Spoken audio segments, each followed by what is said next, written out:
नमस्कार मेरे प्रिय श्रोताओं।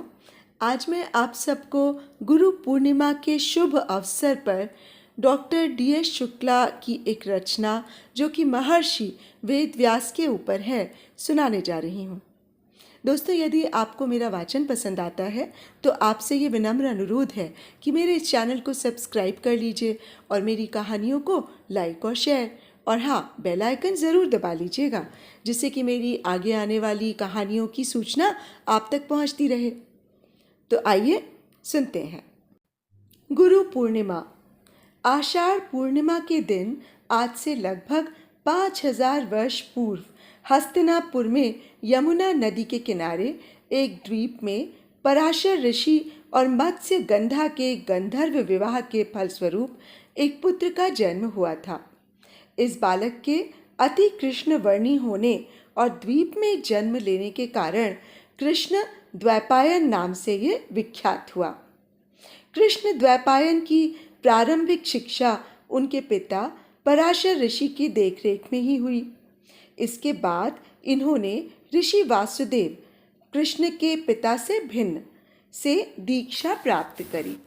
वेद व्यास कब तक जीवित रहे पता नहीं, परंतु वे अपने यश काय में आज भी विद्यमान और पूजित हैं और प्रातः स्मरणीय चिरजीवियों में से एक हैं। वेद व्यास के पहले वेद लिपिबद्ध नहीं थे। उस समय गुरु की वाणी द्वारा कानों से सुनकर शिष्यगण कंठस्थ कर लेते थे। इसी वाक्श्रुति परंपरा से वेद सहस्त्राब्दियों तक चलते रहे। लोक श्रुति के अनुसार एकदा 12 वर्ष के भीषण काल में अभ्यास छूट जाने के कारण ऋषियों को वेद विस्मृत हो गए। सौभाग्य से सारस्वत ऋषि ने दुर्भिक्ष में भी सतत अभ्यास कर वेदों को स्मृति में संजो कर रखा।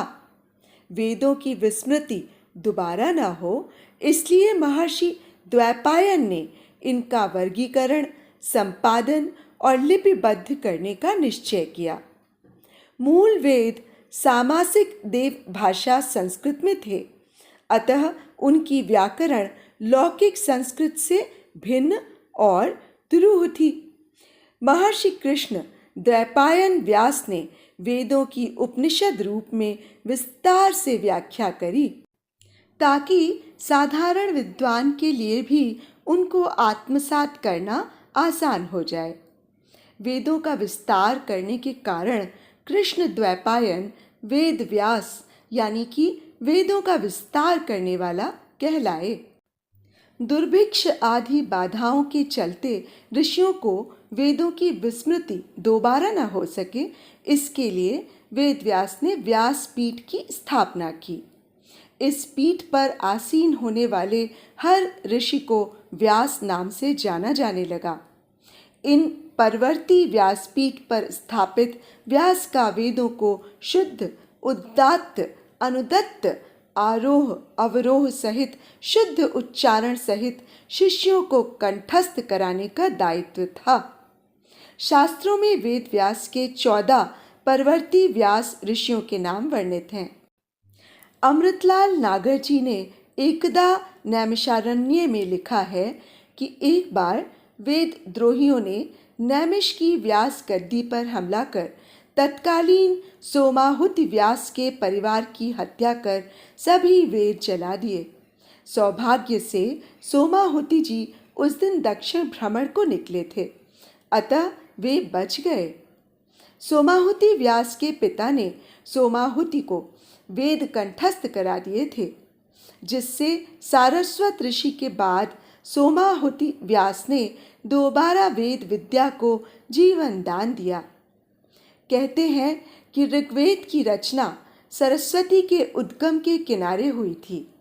वेद व्यास के मुख से धारा प्रवाह वेद ऋचाएं प्रस्फुटित हो रही थीं और गणेश उन्हें लिपिबद्ध करते रहे। कहते हैं कि ऋग्वेद की रचना का स्थान आज भी उत्तराखंड में बद्रीनाथ मंदिर से 15-20 किलोमीटर ऊपर माना नामक ग्राम, जो आज भी मौजूद है, में हुई थी। माना गांव लुप्त होती सरस्वती के उद्गम स्थल पर स्थित है। आज केवल पत्थरों के नीचे बहते लुप्त होती सरस्वती के तीव्र प्रवाह को सुना जा सकता है।